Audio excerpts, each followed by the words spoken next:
Mais uma vez, externar minha gratidão a Deus pela oportunidade de poder estar mais uma vez pregando a palavra de Deus aqui. Deus abençoe, pastor Simão. Muito obrigado pelo convite. Porque mais que tenha indicação dos obreiros, tem que ter a chancela do chefe. Obrigado pela confiança. Deus abençoe o departamento de varões. Mais uma vez eu quero aqui parabenizá-los pela dedicação, pela espera, por ter sido sensível à voz de Deus, à escolha deste tema que começamos a tratar. Deus continue abençoando você de forma extraordinária. Eu também quero aqui fazer uma observação e também louvar a Deus pela vida. Ontem eu acabei esquecendo na correria, mas tem uma irmã que está lá na recepção. Hoje ela está de vestido azul. O nome dela? Irmã Fabiana está de parabéns. A forma que ela recebe a gente é impossível chegar aqui no cultuar. Ela abre um sorrisão, seja bem-vindo, meu Deus. Ajuda a gente até a pregar, você acredita? Ajuda a cantar. Porque tem lugar que trava a gente lá trava. Porque querendo ou não, dependendo da forma que você receber do lugar, vai dizer se você volta lá ou não. Não é verdade? Olha, está de parabéns, querido. Que Deus te abençoe. Saiba que todo o trabalho do Senhor não é pão. Meu galardão por estar pregando não vai ser maior do que o teu por estar na recepção, não. Entendeu? Eu creio que vai ser maior. Vai ser maior. Deus abençoe a dupla, a Thaís e Isaac. Deus abençoe. E mais uma observação aqui. Vocês estão de parabéns pela escolha dos cantores. Eu fiquei feliz demais, porque ontem o Eduardo, né? Meu Deus do céu, eu fiquei feliz, porque eles cantam e a igreja começa a voar. Aí eu venho pregando e faz vocês aterrissar. Bom demais, o equilíbrio do culto é esse, irmão. Não dá certo ficar só voando, não. Tem que colocar o pezinho no chão. Amanhã vem a segunda-feira da vida e eu preciso saber do que foi pregado. Mas isso daqui é importante, isso é maravilhoso. Então, parabéns, Thaís, ao esposo Eduardo. Que coisa maravilhosa. O Eduardão. Exato, Eduardo é o cantor. E eu fiquei muito feliz. Os músicos, que coisa maravilhosa. Deus abençoe vocês, Deus guarde vocês. Deus continue usando vocês com graça, com poder, com ousadia. Nós precisamos de músicos assim, de cantores assim, cheios de Deus, da graça de Deus. Deus abençoe o pastor Walter, missionária Ana, são amigos de longa data. Não tão longas assim, porque não somos tão. Deus abençoe vocês. Cabe a Abel, a Isabel. Conheci Isabel e agora já está experiente.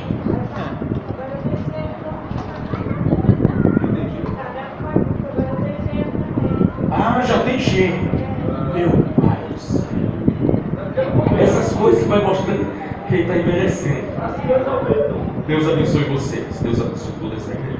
A irmã Ana Paula, Deus abençoe. Ela que mandou a primeira mensagem a respeito aos varões estão pensando em você para pregar de sonho de povo, é corajoso.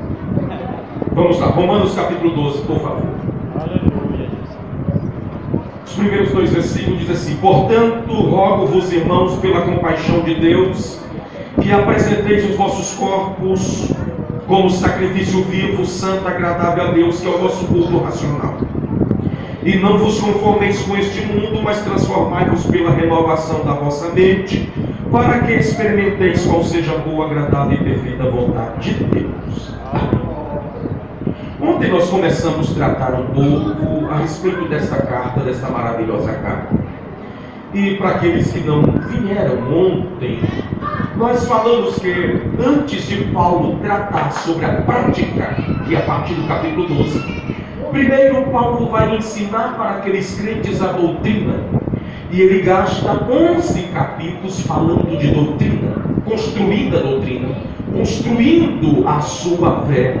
A construção deste enredo a respeito de doutrina gasta 11 capítulos. E quais são as doutrinas que foram tratadas nestes 11 capítulos? Primeiro, da justiça de Deus sendo derramada sobre os homens. Segundo, a universalidade do pecado. O pecado original no Éden atingiu todos os homens. Terceiro, a indesculpabilidade do homem. Nenhum homem pode se desculpar diante de Deus, porque cada homem é pecador em essência e natureza.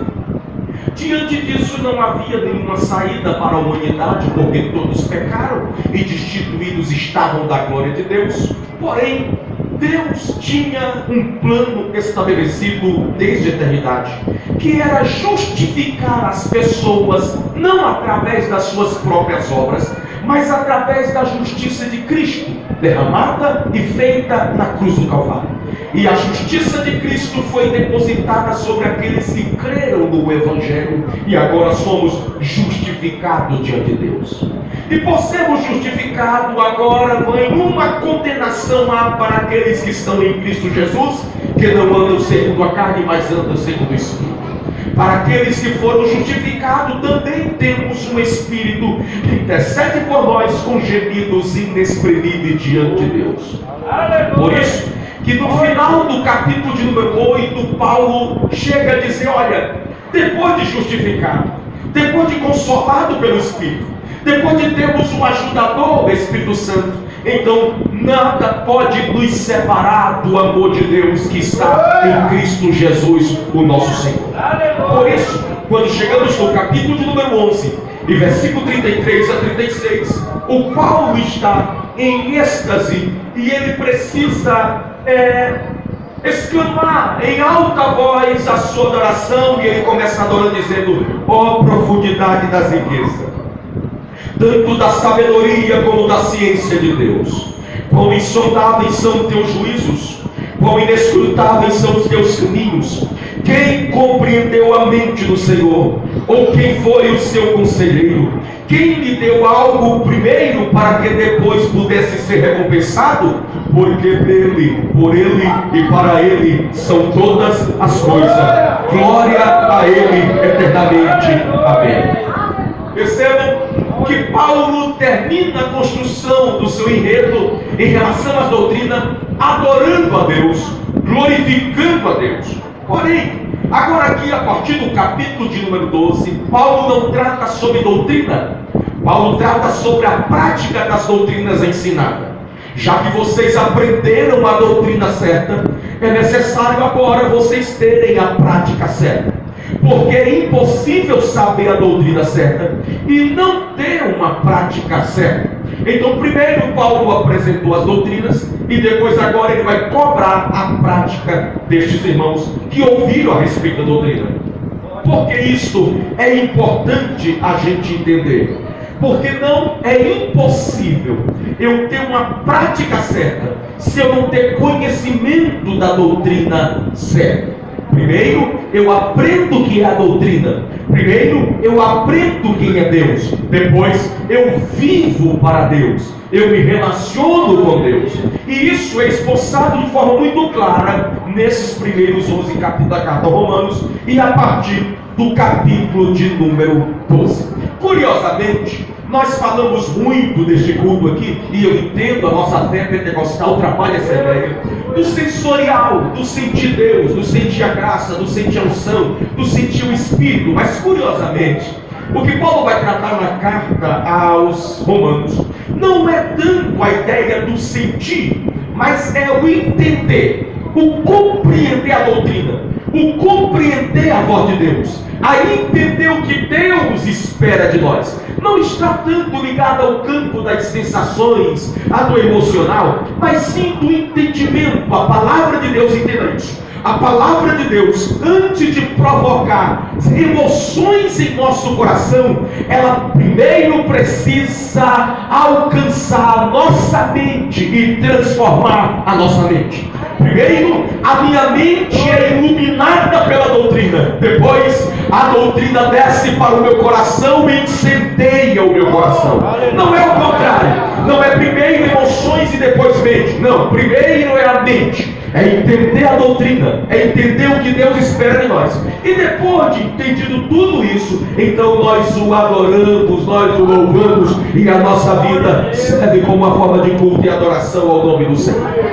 Para isso, agora Paulo, a partir do capítulo de número 12, Paulo vai dizer para este povo que eles precisam ter uma vida que agrade a Deus.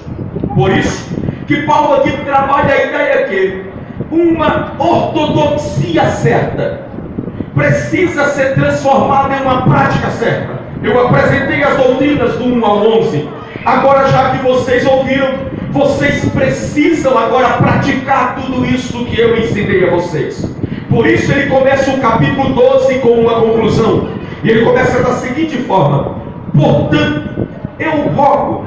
Esta expressão aqui, ela às vezes é deturpada por algumas pessoas. A sensação que dá é que Paulo está de joelho diante do povo, olha, pelo amor de Deus, pratica o que eu ensinei para vocês. Não, não é essa. A ideia aqui é de uma exortação. A ideia aqui é de uma autoridade apostólica. A ideia aqui é de uma palavra pastoral de exortação para esse povo. E ele fala assim: olha, eu exorto vocês, irmão, por causa das misericórdias de Deus, que vocês apresentem os vossos corpos como sacrifício vivo, santo, agradável a Deus, que é o vosso culto racional. Aqui Paulo está falando da base do nosso compromisso com Deus. E quais são as bases do nosso compromisso? Ele fala: você vai viver para Deus, você vai se entregar para Deus, você vai ter uma conduta que glorifica a Deus. E a base dessa conduta não é o teu esmero, não é a tua força, não é o teu entendimento intelectual, mas a base de viver para Deus é as misericórdias de Deus.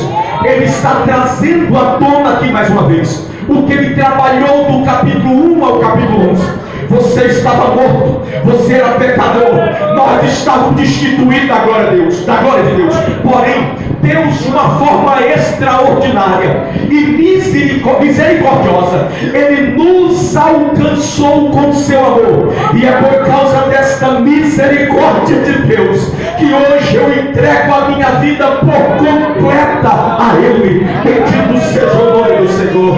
Ele está dizendo o quê? A obra do Calvário precisa gerar em nós poder para nos entregar por completo a Deus. Eu não acredito que alguém que foi alcançado pela obra do Calvário, ele se entregue de forma parcelada como na Casas Bahias em 21 vezes sem juros. Não, ele, quando é alcançado pela graça salvadora, ele se entrega por completo, porque o poder do Calvário está sobre nós e nos dá poder para nos entregar por completo. Bendito seja o nome do Senhor. Por que esta base do compromisso são as misericórdias de Deus e não as nossas forças? Não é o nosso intelecto, não é o nosso esmero, não é às vezes a nossa compreensão da vida, não, é a obra de Cristo em nós, é a graça de Cristo em nós. Para compreender isso, é necessário a gente entender um pouco a doutrina da queda, a doutrina do pecado original. A Bíblia diz que Deus plantou um jardim, e depois que Deus plantou aquele jardim, Deus colocou um casal no meio daquele jardim, e Deus vai dar ordens a este casal. E a ordem de Deus é esta: de tudo que o Éden tem, vocês podem usufruir, vocês podem participar. Porém, Deus fez uma ressalva. Deus disse: porém, da árvore do conhecimento do bem e do mal, dela não comerás, porque se comerdes, certamente morrerás. É esta a ordem de Deus.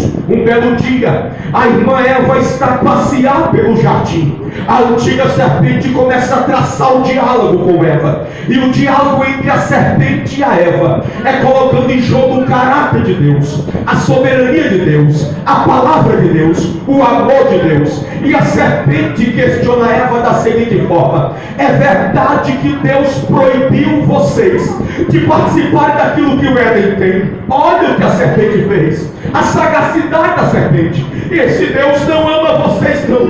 Ele está escondendo algo extraordinário de vocês.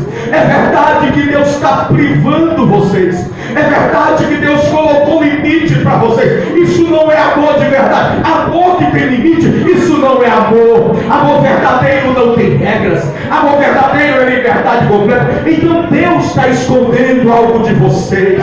Deus está proibindo algo extraordinário. É verdade que Deus proibiu você de comer de tudo que o Éden tem. A Eva, no afã de defender Deus.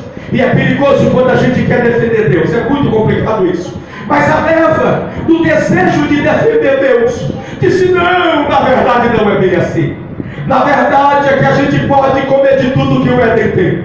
Mas tem uma árvore aqui do conhecimento do bem e do mal. Dela, nós não podemos tocar, olhar. Deus não havia falado dessa forma. Deus disse: não pode comer. Mas a Eva disse: nós não podemos olhar e nem tocar, porque no dia que isso acontecer, a gente vai morrer. E a serpente disse: na verdade é que vocês não morrerão. Mas se vocês comerem deste fruto que Deus está proibindo, vocês serão iguais a Deus. Tudo que o ser humano quer é ser igual a Deus para não depender de Deus em nada. É por isso que Lutero dizia que o nosso coração é uma fábrica de deuses. Cada um constrói o seu Deus. Alguns o Deus dele é o dinheiro, para não depender de Deus em nada. Outros o Deus dele é o próprio corpo. Outro o Deus dele é o prazer. Outro os deuses dele são a libertinagem. Mas eles criam o seu próprio Deus. A Eva toma do fruto, reparte com o seu esposo. Escute por favor. Quando aquele casal come daquele fruto proibido, eles estavam gritando em alto e bom tom, dizendo: Deus, nós não queremos mais o Senhor. Era o barro, era a argila, falando para o Todo-Poderoso: eu não preciso de ti. Era o barro afrontando o eterno Deus, dizendo: nós não queremos, porque a gente não quer essa liberdade ali. Nós queremos a nossa própria liberdade. Só a título de informação, a verdadeira liberdade só aconteceu antes da queda, que é chamada liberdade teônoma, liberdade em Deus. Mas a humanidade representada no casal diz: nós não queremos liberdade teônoma, nós queremos a liberdade autônoma. Eu decido o que fazer. Eu vou criar as minhas próprias fronteiras. Eu vou determinar que caminho seguir. Só que o casal está caindo no engodo, a falácia do diabo. Por quê? Porque não existe liberdade fora de Deus. A liberdade fora de Deus é semelhante à liberdade de um peixe.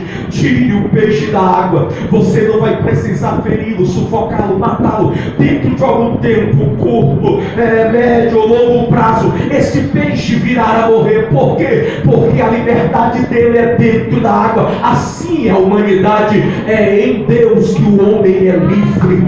É em Deus que nós temos prazer. É somente em Deus que a gente consegue sorrir de verdade.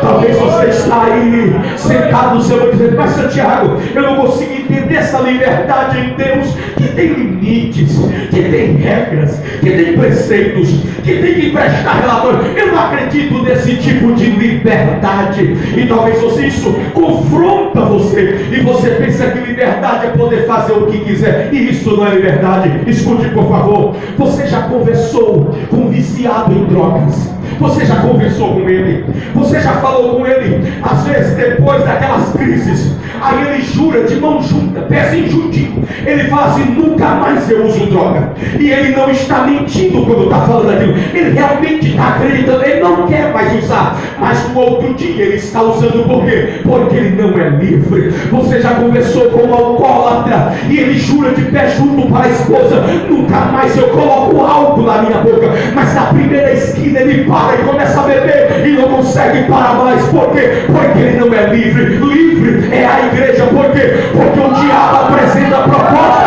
mas ele diz: eu não quero, eu não vou, eu não aceito, eu tenho algo melhor. Isso é liberdade em Deus, somente em Deus.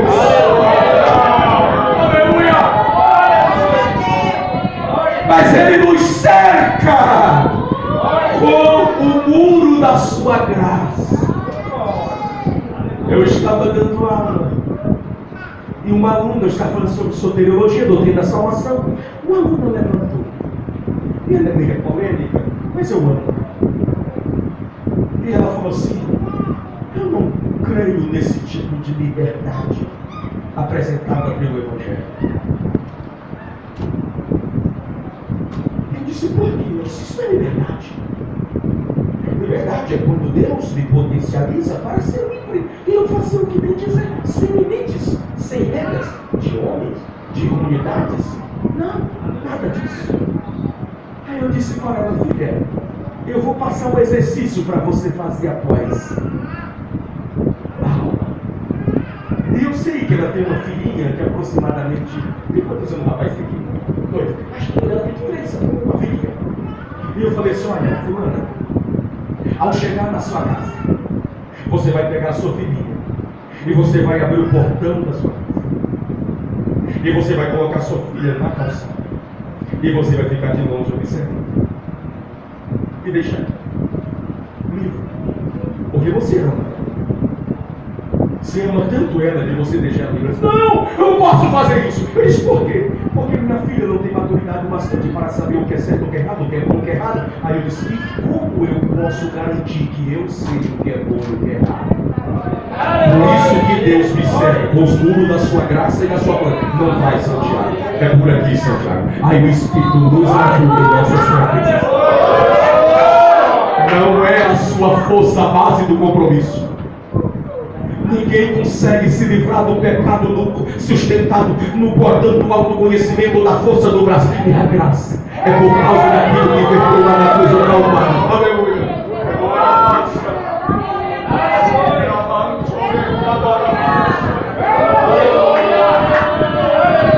O amor de Deus nos constrange de tal modo. Eu não estou dizendo que o amor de Deus nos fará perfeito de tal modo que nós não venhamos ter vacilo. Não é isso que estou pregando. Não prego uma perfeição. Não faço isso, não sou bom, não. Mas eu quero dizer que a graça de Deus nos constrói de tal modo que a gente não consegue mais mergulhar na lama do pecado. A gente não consegue mais se entregar de corpo, alma ao pecado. A gente pode até alguns escorregões, mas logo a graça vem sobre nós e nos convence. Eu preciso voltar, eu preciso me entregar, eu preciso me arrepender. A graça que é a base do nosso compromisso. É em Deus. A base do nosso compromisso são as santas misericórdias de Deus. Mas vamos adiantar. Segundo, o ato do compromisso. Como é que a gente entrega? Aí Paulo vai falar assim, ainda capítulo 12, por favor. Primeiro diz que a base do compromisso é as misericórdias. Aí ele fala assim que o ato do compromisso é apresentar. Apresentar o quê? Pode olhar, apresentar o vosso corpo. Aí para quem estava aqui ontem, lembra que na primeira leitura do capítulo 1, a partir do verso 18 ao 27, eu falei quando apareceu a expressão corpos da luz. Guarde essa palavra. Por quê? Porque enquanto lá a graça de Deus não tinha alcançado a gente, os nossos corpos não glorificavam a Deus. Mas agora, alcançado pela graça, os nossos corpos glorificam a Deus, exaltam a Deus. Se você chegar aqui neste culto e você talvez diante das dificuldades, das provações, não tiver força para dizer glória, não tiver força para dizer aleluia, só o fato de você chegar aqui já é um culto extraordinário, porque o meu corpo está sendo apresentado a Deus. Mas qual é o ato do compromisso? Aí ele fala algo maravilhoso. A ideia aqui envolve uma totalidade. Paulo exorta os crentes a apresentarem seus corpos a Deus. E aqui, Paulo, é necessário que entendamos, Paulo vem de uma cultura helênica, grega. Ele é formado dessa cultura helênica. E o que a cultura grega falava? Ele dizia assim: o importante é o espírito. Não importa o que aconteça no seu corpo, o importante é o espírito. Por isso que havia esse dualismo: corpo, espírito, espírito e corpo. Ou seja, não importa o que aconteça no meu corpo, se o meu espírito está dividizado. Aí o que acontecia? O cara participava de um culto no domingo lá na congregação dos gregos, e aí ele sentia Deus, ele adorava a divindade, mas quando saía dali ele prostituía com o seu próprio corpo. Por quê? Porque ele dizia que corpo não interessa para este culto a Deus. Aí Paulo vem confrontando esse pensamento e diz: olha, Deus quer o seu corpo sim. A ideia de Paulo é que Deus está querendo uma pessoa por inteiro. Para aqueles que são tricotômicos, corpo, alma e espírito. Para aqueles que são dicotômicos, corpo, espírito, alma. Independente disso, mas Deus quer você completo. A totalidade do seu ser, toda a sua vida, toda a sua essência, toda a sua razão de existir. Deus quer você completo. Aleluia. Aí Paulo usa algumas expressões que é necessário a gente trabalhar no texto. Ainda o capítulo 12, verso 1.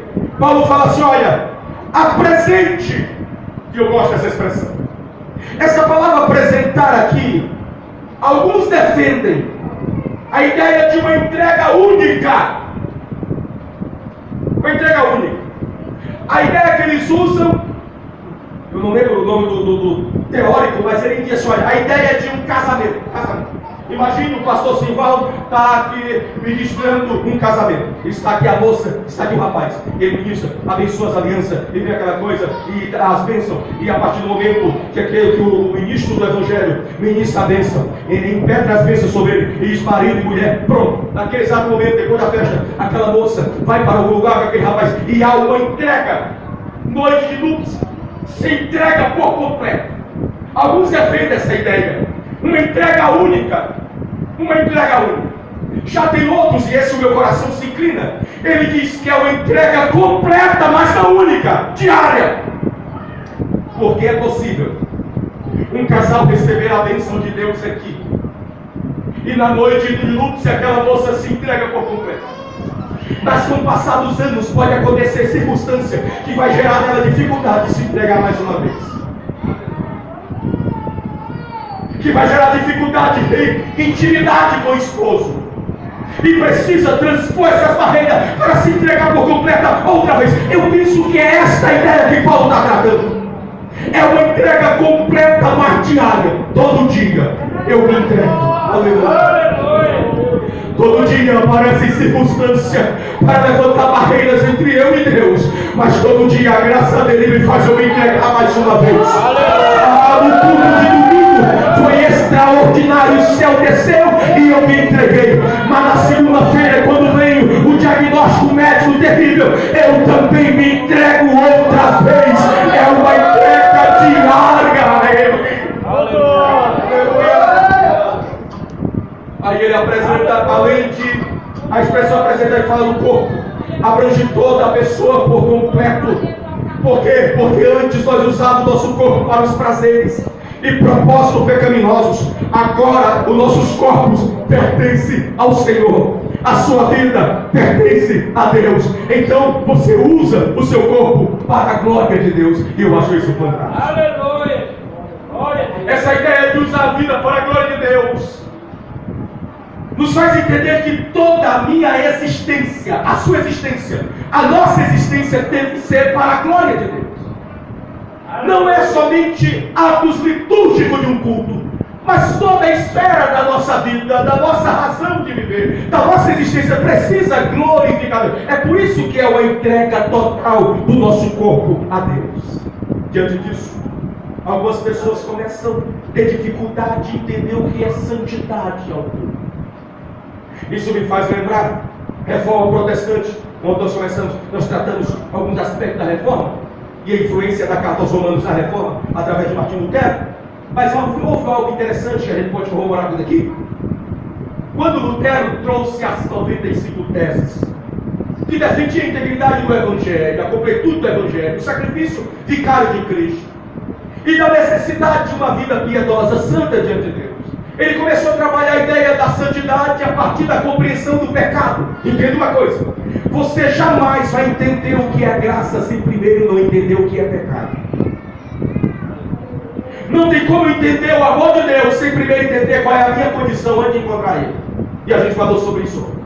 Então teve dois embates. Teve um embate entre duas pessoas, quem? Lutero e um grande amigo dele chamado Erasmo. Lutero tinha uma visão do pecado, Erasmo tinha visão de pecado diferente. Para Lutero, o pecado está na essência do homem, intrínseco ao homem, no coração do homem. Para Erasmo, o pecado era uma questão comportamental. De tal modo que Erasmo dizia assim, olha, imagine, aí ele usa esse exemplo. Tem um livro de Michael Horton, precisando de uma nova reforma, e ele trabalha essa ideia. Erasmo dizia mais ou menos assim, o exemplo de Erasmo. Imagine alguém, eu vou colocar o nome aqui, bem alheio, acho que não tem ninguém aqui com o nome Filermino, tem? Tem Filermino? Não, não tem, parabéns. Imagine que o Filermino, é apenas um exemplo para a compreensão do texto. Imagine que o Filermino não goste de pessoas velhinhas, idosas, é apenas um exemplo. E toda vez que o Filermino vê um idoso, ele quer bater o idoso, ele quer passar o carro por cima do idoso. Dentro do pensamento de Erasmo, diz assim, Filermino, sabe como vai mudar isso em você? Ele diz, como? É orando? Ele diz, não, não precisa de oração não. Arrependimento? Também não precisa disso não. É questão de comportamento, então você vai fazer assim. Todas as vezes, Filermino, que você vê o velhinho e quiser pisar nele, você vai se esforçar. Olha, meu, se esforçar e vai abraçar o velho. Aleluia! Glória a Deus. Você vai beijar o velho. Você vai abraçar, e você vai fazer. Então, de tanto você fazer isto, você vai passar a amar o velhinho. Aí Lutero disse, de maneira alguma. Não é a mudança de comportamento que muda a essência. Aleluia. É a essência que muda, a mudança da essência que muda o nosso comportamento. Por isso que Jesus falou para ele, meu amigo, você precisa nascer de novo. E essa entrega do corpo é justamente isso, é o novo nascimento. Não é uma questão de comportamento, é uma questão de essência. E quando eu entrego-me por completo, então vem a regeneração. Deus começa a me dar vida, e eu vou reproduzir a vida de Cristo, e eu vou reproduzir os pensamentos de Cristo, e eu vou reproduzir as atitudes de Cristo. Por quê? Porque Paulo agora não vivo mais eu, mas Cristo vive em mim. É uma entrega diária. Isso é tão maravilhoso. Eu lembro-me, acho que no livro, não lembro, depois do Covid, parece, a idade não, Covid. Depois do Covid, a mente não é mais a mesma não. Mas tem um escritor, escreveu um livro, Evangelho Maltrapilho. Um dos melhores livros que eu já li na minha vida, Evangelho Maltrapilho. E ele conta a história de um camarada que chegou ao médico e falou assim, o médico falou assim, você bebe? Ele disse, Deus me defenda. Nunca bebi. Então você fuma? Ele disse, nunca fumei. Então você vai à festa? Ele disse, eu nunca festei. Então ele não fazia nada de ruim. Aí o médico disse, então deita aqui. Deitou ele numa maca. O médico foi e pegou uma chave. E quando o médico vem se dirigindo a ele com a chave, ele perguntou, doutor, para que essa chave? Ele disse, eu vou afrouxar um pouco aqui a sua auréola. Porque você é tão perfeito que a sua auréola está apertando você e adoecendo. Tem crente que sabe.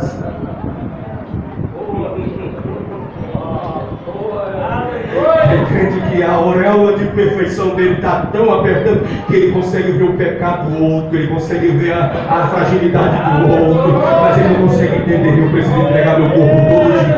Eu preciso entregar meu corpo todo dia. Eu preciso entregar meu corpo todo dia. Eu preciso entregar meu corpo todo dia a Ele. Eu preciso apresentar meu corpo todo dia. Apresentar. Aleluia. Nós vamos adiantar. Mas ele diz assim, olha, você precisa apresentar o seu corpo a Deus. De que maneira? Como sacrifício vivo. Paulo aqui está usando uma linguagem do Antigo Testamento. Lembra do Antigo Testamento? O rapaz pecado. Um exemplo apenas, pastor, dizendo. O seu nome é? Imagina o senhor lá no Antigo Testamento. Lá na lei. O senhor pecado. O senhor tinha que, se você tivesse na sua casa, você pegava um cordeiro, um boi, um bezerro. Se fosse um hipócrita, um par de aves, leva. Só que este levar era público. Quando alguém passava carregando um cordeiro, todo mundo falava, pegou. Esse cordeiro que o senhor levava, ele não sabia o que ia acontecer. Ele não sabia que seria imolado. Ele não sabia que depois seria queimado. Então este cordeiro imolado, que é um sacrifício, ele não tem ideia da dimensão no mundo espiritual que está acontecendo. Quando Paulo disse que agora não é o sacrifício como no Antigo Testamento, mas um sacrifício vivo, é porque agora, quando eu apresento o meu corpo a Deus, eu preciso ter entendimento do que está acontecendo naquele exato momento. Eu me apresento de Deus, eu não sou digno de estar aqui, mas é a tua graça que está sobre mim, para a glória de Deus. Mas vamos adiantar, além dele tratar dessa questão, tanto da base do compromisso, o ato do compromisso, Paulo vai tratar sobre o meio do compromisso. Aí ele trata isso a partir do verso de número 2, dizendo assim, olha, e não vos conformeis, não fique dentro da forma. Aí Paulo vai usar alguns termos aqui. Primeiro, conformar. Depois ele fala de renovar. Depois primeiro ele fala de amoldar, transformar e renovar. Tudo isso depois da entrega. Eu entrego o meu corpo, e quando eu entrego o meu corpo, eu não posso mais me conformar, mas eu preciso ser transformado e renovado a minha mente a partir da compreensão do sacrifício de Cristo. Quando Paulo usa essa expressão, não vos conformeis, que é o tema que nós estamos tratando, não se conforme. A expressão aqui é esquema. Não esteja dentro desse esquema caído, dessa forma mundana. Aí logo surge uma pergunta. Nós estamos com um grande desafio como homem de Deus, pai de família, jovem que estão aqui, olhar para esta sociedade que está entre nós, do nosso contexto, e a gente não pode se amoldar a ela. Nós não podemos andar conforme ela anda, porque ela está dentro de um sistema, ela está dentro de um esquema. Aí a gente pergunta, quais são as bases deste esquema, ou desta forma mundana? Esta base dessa forma mundana é sustentada em 3 colunas. Primeiro, a coluna do relativismo. Segundo, a coluna do pragmatismo. Terceiro, a coluna do secularismo. O que é relativismo? Relativismo é mais do que uma ideia filosófica. Relativismo, na verdade, é uma deturpação da moral a partir das Escrituras. O que é relativismo? O relativismo prega que cada um tem a sua verdade. Eu já trabalhei com aconselhamento e há bastante tempo, e era comum a gente chegava para o rapaz e falava, meu filho, olha, não entra por esse caminho, esse negócio vai dar errado. Ele olhava na nossa cara e falava assim, olha, isso é errado para o senhor, não é errado para mim, isso não dá certo para o senhor, vai dar certo para mim. Por quê? Porque cada um tem a sua verdade. É isso que prega o relativismo aí. A gente não pode repreender alguém, você não pode confrontar alguém, porque cada um tem uma verdade. Porém, a igreja de Cristo não pode se amoldar a isso, porque nós não temos uma verdade, nós temos a única verdade, nós temos a única palavra que é verdadeira, nós não temos mais uma verdade entre outras, nós temos a única verdade absoluta, que é a palavra de Deus. Então, quando Paulo diz que a gente não pode se amoldar, a gente não pode se inclinar para o relativismo. Segundo, a gente não pode se amoldar ao esquema pragmatismo. E o que é o pragmatismo? Hoje é pregado isso aí em um contexto religioso. Exemplo, todos os caminhos dão acesso a Deus. Cada um busca Deus do seu jeito, cada um cultua do seu jeito, cada um tem uma vida santa do seu jeito. E não é dessa forma. Deus deixou a sua palavra, e o crente, o obreiro, o servo de Deus precisa se enquadrar nessa palavra. Por quê? Porque a nossa fé não é pragmática, a nossa fé tem um viés absoluto a partir das Escrituras. Bendito seja o Senhor. Mas este mundo prega relativismo, pragmatismo, e prega também o secularismo. O que é o secularismo? É colocar Deus de escanteio, é dizer que Deus cabe muito bem na hora do culto, que a gente aqui sente Deus, a gente vibra e pula e fala tanta coisa, mas amanhã no trabalho o nosso comportamento não condiz com aquilo que a gente adorou aqui. O que é isso? É secularismo. Mas o Deus que está dizendo para nós essa noite, não fique dentro dessa forma, você já foi transformado, porque nós não somos guiados pelo secularismo. Deus é o centro da nossa existência. É por isso que Paulo disse, porque dele, por ele e para ele são todas as coisas. Então, primeiro, você não pode se amoldar ao esquema caído deste mundo pecaminoso. Mas o que fazer? Aí Paulo continua tratando, diz, olha, você precisa ser transformado. A palavra transformação aqui é metamorfo. A ideia de metamorfose, a ideia de uma mudança não superficial, não é uma mudança apenas comportamental, mas é uma mudança de dentro para fora. É uma mudança tão profunda, é uma ação tão profunda de Deus, que ela não muda, não é somente uma questão do tamanho do cabelo ou o tamanho do salto. Não estou falando disso. Eu estou falando de mudança da essência. Eu estou falando de coisas que são tão íntimas, que estão nas gavetas da sua alma, que você guarda e não dá conta de falar para ninguém, de situações que faz você sofrer calada. Quando a graça de Deus entra, Ele vai lá nas gavetas da alma. Deus está falando com alguém aqui nessa noite. Oh, aleluia, aleluia, aleluia. Aleluia, aleluia. Quem olha para você superficialmente diz: ah, como ela sorri, ah, como ela faz algumas coisas, mas Deus está vendo lá dentro. Precisa uma metamorfose, precisa que a graça dele alcance e comece a se transformar de dentro para fora, ser transformado. É a mesma ideia que eu trabalhei, acho que foi hoje pela manhã eu falando no EDD, a mesma ideia lá do Monte da Transfiguração. A glória de Deus fica naquele monte de tal forma que os corpos deles são transformados e começam a brilhar, e os rostos deles ficam parecendo o rosto de anjo. É uma transformação completa que Deus realiza na vida daqueles que se entregam por completo. Depois Paulo fala sobre renovar. A ideia de renovar aqui é uma renovação da mente, é uma nova cosmovisão, é uma visão diferente, é olhar para a vida a partir da ótica de Deus, é olhar para a realidade a partir da ótica de Deus. E isso é importante. Por quê? Porque não existe, é preciso entender isso aqui, nós não podemos cair no engodo do dualismo da vida, vida religiosa e vida secular. Não existe isso. Tudo é vida. Vocês que são músicos, vocês podem tocar muito bem aqui, dentro desse contexto, mas amanhã no trabalho, aonde vocês trabalham, a função que vocês desempenham ali, também é um culto que glorifica a Deus.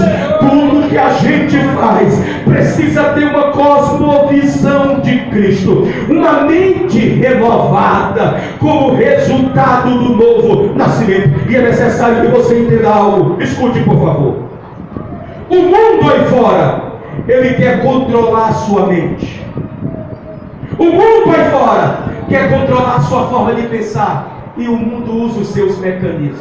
E um dos mecanismos mais usados pelo mundo são as nossas redes sociais. A quantidade de jovens hoje que não querem mais estudar, mas eles querem ser influência. Você avisou isso? Aí aparece um menino de 14 anos no podcast falando assim: eu parei de estudar.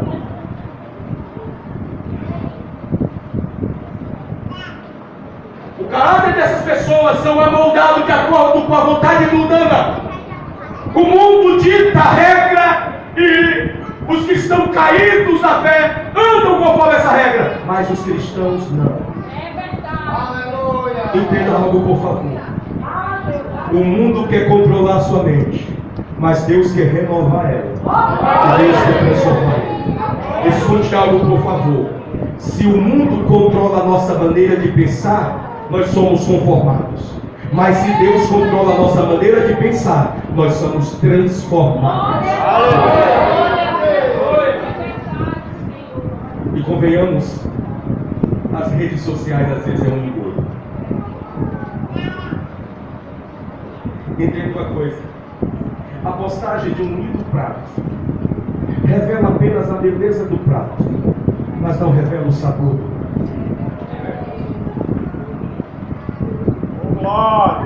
Sorrisos profissionalmente produzidos podem esconder corações feridos. Então, essa exposição a partir do tipo do mundo, nós não podemos se enquadrar nela, porque o que Deus fez é mais profundo do que aquilo que é postado nos Instagrams. isso nós não podemos nos amoldar, mas precisamos ser transformados e renovados. Por quê? Porque aí vem o resultado disso. E qual é o resultado? E Paulo fala isso, para que vocês experimentem. Aleluia. Aleluia. E o que a gente vai experimentar, pois? Olha, a boa, aleluia, a agradável e perfeita vontade. Escute, devido a uma vida totalmente entregue a Deus, teremos a capacidade de discernir. Aí aqui eu quero que você entenda que a palavra que experimentar não dá ideia de provar, degustar. A palavra experimentar aqui dá a ideia de discernir. Eu vou olhar para as coisas e porque minha mente é a própria mente de Cristo, eu sei discernir. Isto é para mim, não é para mim. Esse caminho eu posso entrar, não posso entrar. Isso eu posso fazer, não posso fazer. Por quê? Porque agora eu tenho a mente. O que significa isso? Significa que a nossa volição, a nossa vontade vai estar alinhada aos planos de Deus.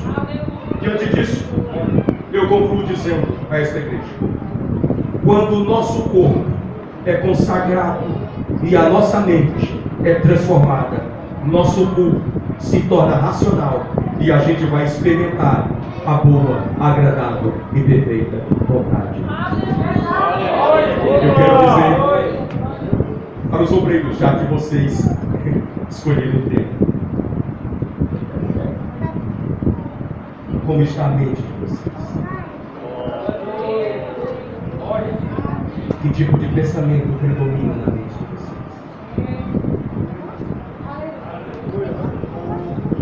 Você está alimentando sua mente com o quê? Oh, glória, aleluia. Glória a Deus. Aleluia. Que tipo de vídeos estão ocultos no seu celular? Aleluia. Que tipo de páginas você está compartilhando? A minha mente dita o meu comportamento. Oh, glória, aleluia. O Espírito de Deus fala muito profundo a você. Deus vai produzir uma obra tão profunda em algumas pessoas aqui hoje. Não é porque eu estou falando. Aleluia. Porque essa palavra vai ser aplicada de forma prática. Aleluia. Tem algumas fraquezas suas que você volta de vez em sempre. Tem alguns comportamentos seus que são recorrentes e você luta de estudar mais. Mas o que está faltando não é esforço, o que está faltando é entrega.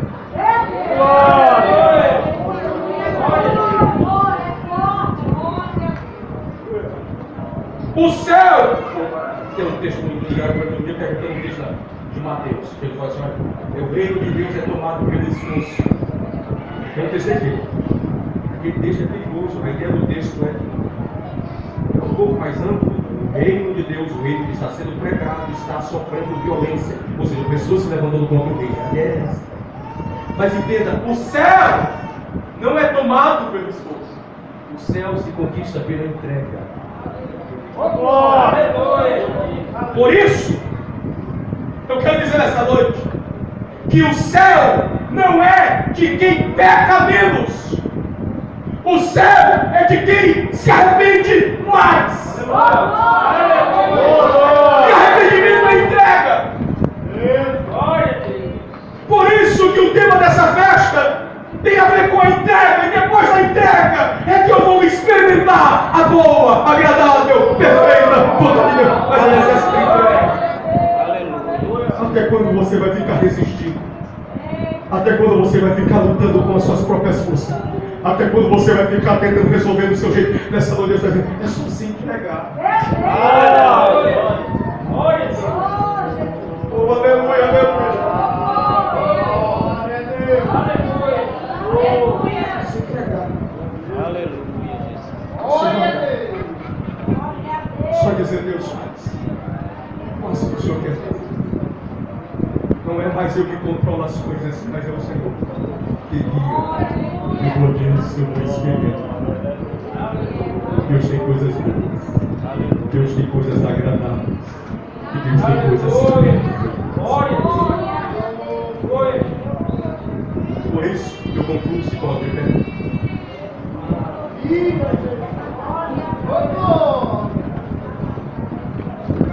Para aqueles que estiveram aqui ontem, teve a barração completa da mensagem, entendeu? Que tudo que Cristo fez, perdoando, justificando, dando seu Espírito para nós, precisa desembocar em uma prática figurativa. Glória a Deus. De que maneira eu vou valorizar as doutrinas da graça? Praticando uma vida diária com Deus. Não se esforçando ou não, na verdade, se sustentado na minha força, mas dependendo inteiramente da graça. Deus vai fazer algo profundo. Glória. Deus vai confrontar o nosso erro. Deus está confrontando o seu erro. Glória a Jesus. Deus está falando claramente ao seu coração. Você não consegue ficar de pé, sustentar a sua Deus. Você precisa ser. Aleluia. Deus falou com você.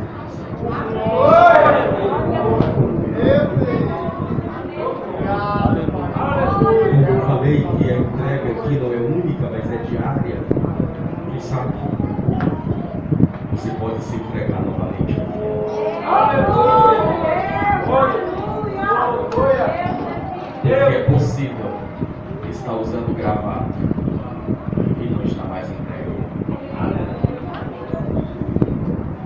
É possível pregar e não estar mais entregue. É possível cantar e não estar mais entregue. Mas hoje é noite de entrega. Glória a Deus. Glória a Deus.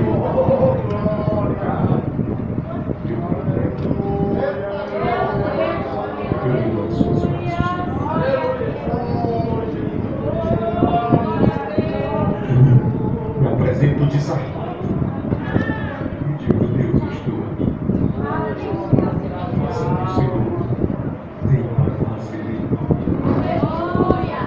Deus quer fazer algo profundo. Sim. Aleluia.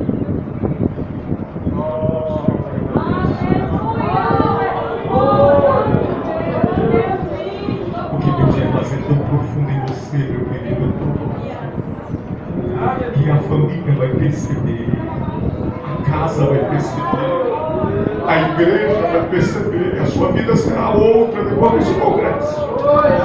Deus marcou essa data, Deus marcou esse evento, foi Deus, foi Deus. Aleluia, aleluia, aleluia, aleluia, aleluia.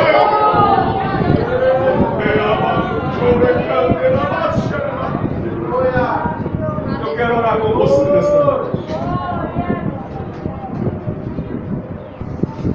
Tem um hino da harpa cristã, no meu peito. Que mudança fez o meu irmão Jesus.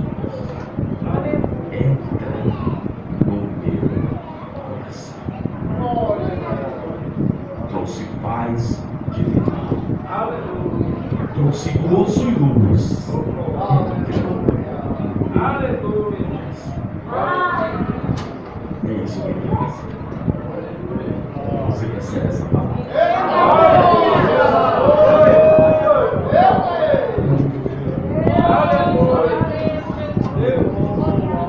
Você pode se entregar a Ele. Você pode se atirar nos vícios da minha presença. Porque, Senhor, eu tenho tentado andar sozinho, andar sozinha, resolver do meu jeito, mas eu reconheço que eu dependo do Senhor em tudo, então eu me entrego. Bendito Deus, Senhor Pai.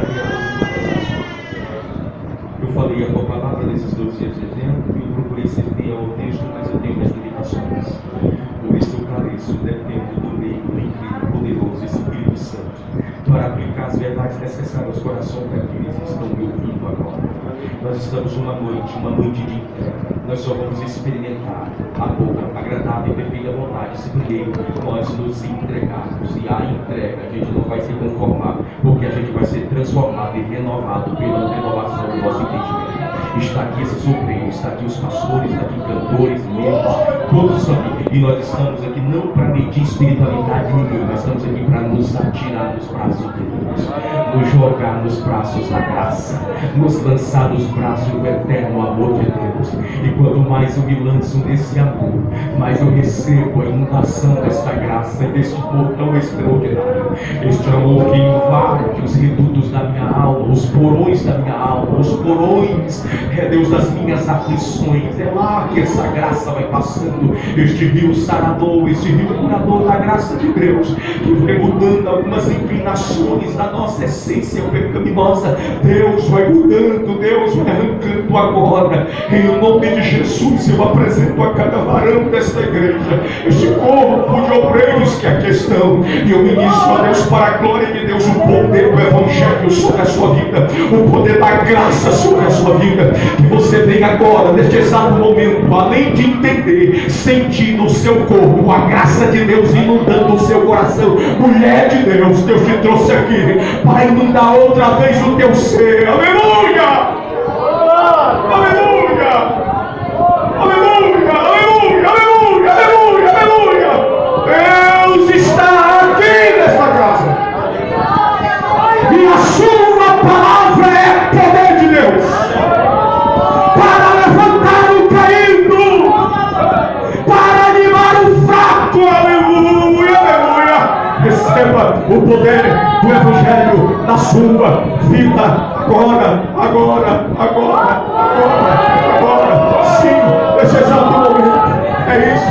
Renovação, renovação, renovação da mente, renovação da mente. Pensar diferente, agir diferente, sentir diferente, andar diferente, se relacionar na sociedade diferente. Por quê? Porque agora ele trabalhou na essência.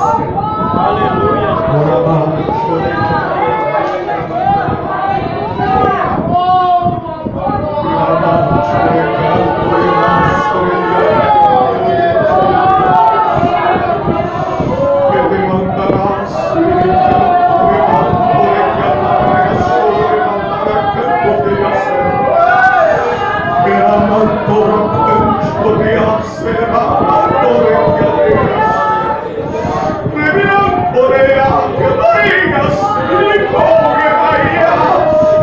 Ele está mudando a essência de dentro para fora, de dentro para fora, de dentro para fora.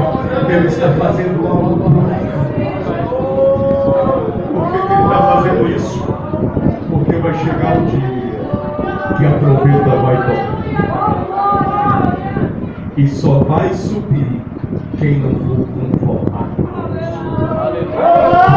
Nós iremos para um lugar onde não haverá mais choro, não haverá mais pranto, não haverá mais tristeza, e estaremos para sempre com o Senhor.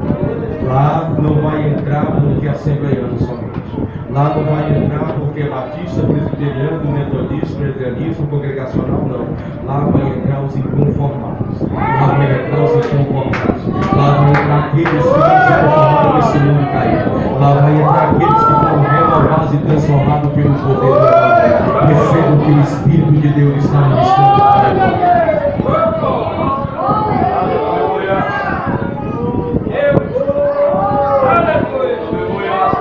Aleluia, glória a Deus. Glória a Jesus.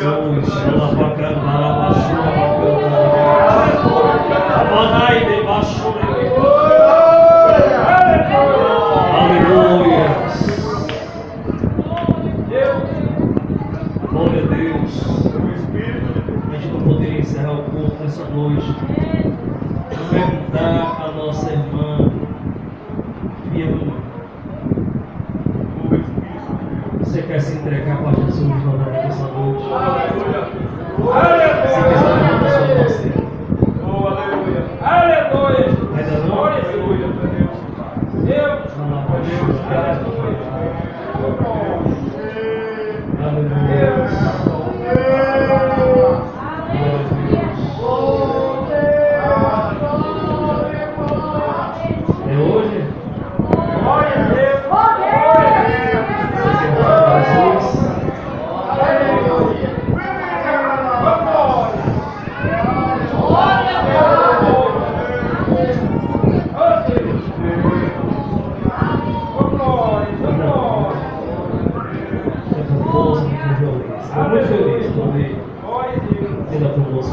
noite, que Deus possa continuar abençoando nossa irmã, e que as portas estão sempre abertas.